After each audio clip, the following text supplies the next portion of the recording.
انا خلصت امتحان اريد اسلم الورقه. مده الامتحان من 65 الى 80 سنه، خلصت من 20 سنه فما يصير ابني. اريد اطلع يعني انا علي. ما يجوز، لو طلعت هسه راح تكون كافر. زين شلون يعني ما اعرف شو اسوي؟ سمي بسم الله وادعي وكل شيء تريده راح يجيك جاهز. السحر هو شنو؟ جاي يقول لك ما القى شغل لا القى تعيين، عينك بورقتك، انا ما له علاقه، انا مو مدرس.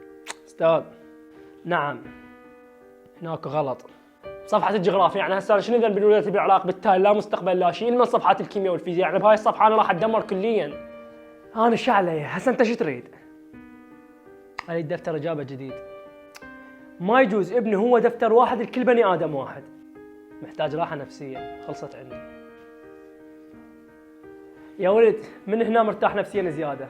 شوف ولا واحد، شوف زين عندي حل، راح ازيد وقتك 5 سنوات على مود تكمل وترتاح.